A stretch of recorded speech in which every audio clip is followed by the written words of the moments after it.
100% fees రాయితీతో ఏ నేర్చుకోవాలనుకుంటున్నారా? Attend Quality Thought gen AI test 2025. పేదవాడికి ఇంకా ఆదుకోవాల్సిన అవసరం ఉన్నది.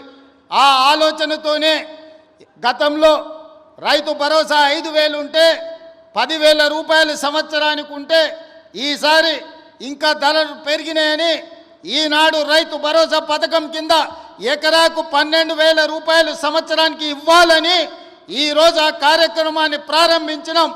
ప్రతి సంవత్సరం దాదాపుగా 20,000 కోట్ల రూపాయలు ఈనాడు రైతు భరోసా పథకం కింద ప్రతి ఎకరాకు 12,000 రూపాయలు ఇవ్వాలని ఆ పథకాన్ని ఈరోజు తెలంగాణ రాష్ట్రంలో ఉండే దాదాపుగా 70 లక్షల మంది రైతులకు కొడంగల్ శాసనసభ నియోజకవర్గం చంద్రవంచ నుంచి ఈరోజు ఆ కార్యక్రమాన్ని ప్రారంభించుకున్నాం.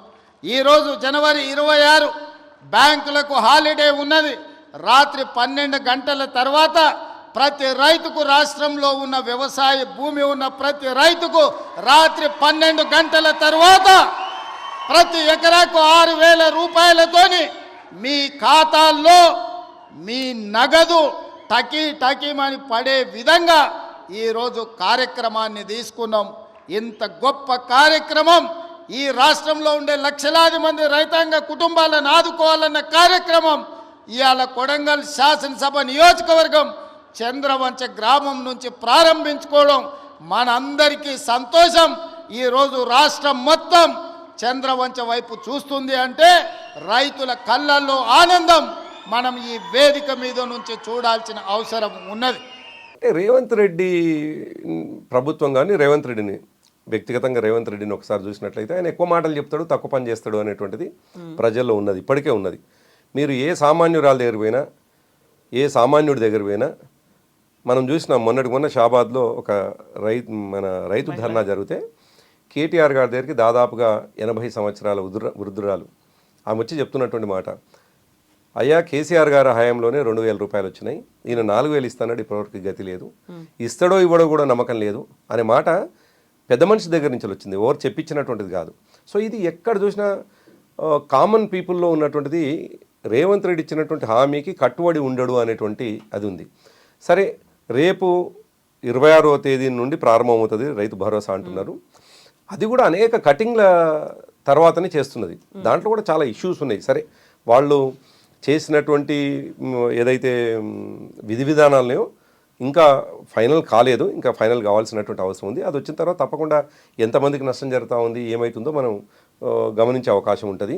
ఇప్పటికీ మాకున్న సమాచారం ఏంటంటే 40 లక్షల మంది మాత్రమే వస్తుందేమో అనేటువంటిది సమాచారం ఉన్నది. ఇంకొక టెక్నికల్ కూడా, ఒకవైపు ఏమో భూమి లేనటువంటి వాళ్లకు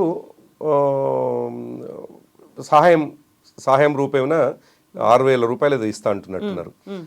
అది 10 లక్షల మందికే పరిమితం చేసినారు. నిజానికి 26 లక్షల మంది లెక్కల ప్రకారం ఉన్నారు వాళ్ళు. అయితే మీరు కౌలు రైతులను విస్మరించారు, వీళ్ళేమో యాడ్ చేశారు కదా, వాళ్ళకు కూడా బెనిఫిట్ జరుగుతుంది. అంటే ఆనాడు కౌలు రైతుని ఏ విధంగా డిఫైన్ చేస్తాం అనేటువంటిది ఒక ఇష్యూ ఉండే. అందుకే వ్యవసాయదారులందరికీ రైతు బంధు ఇవ్వాలని చెప్పేసి ఆనాడు ఇవ్వడం జరిగింది. మనము ఏ విధంగా కౌలు రైతును గుర్తిస్తావు అనేటువంటిది, ఎందుకంటే ఏ రైతు కూడా కౌలు రైతు అని చెప్పేసి సర్టిఫికేట్ ఇచ్చే పరిస్థితి లేదు.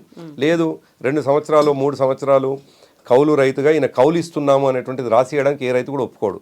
కాబట్టి కౌలు రైతులు అనేటువంటి విషయంలో ఈ దేశంలోనే ఒక మీమాంస ఉన్నది, ఒక కన్ఫ్యూజన్ ఉన్నది.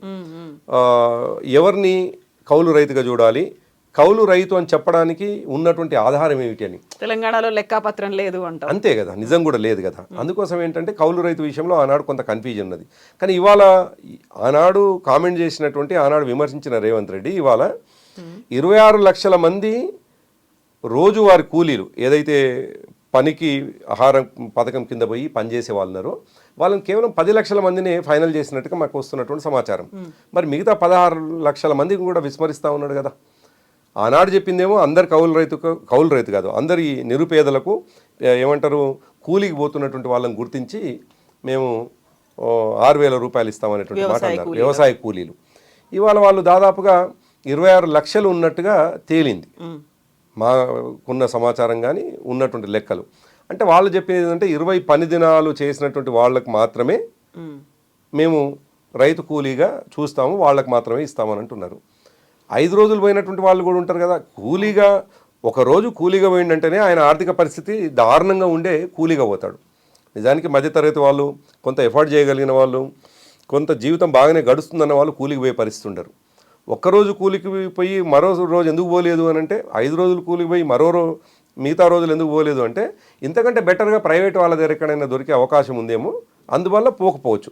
అంత మాత్రాన 20 పని దినాలని ప్రామాణికంగా తీసుకొని మిగతా 16 లక్షల మందిని కట్ చేయడం అనేటువంటిది కూడా ఇది కోతల ప్రభుత్వంగా కనిపిస్తూ ఉన్నది.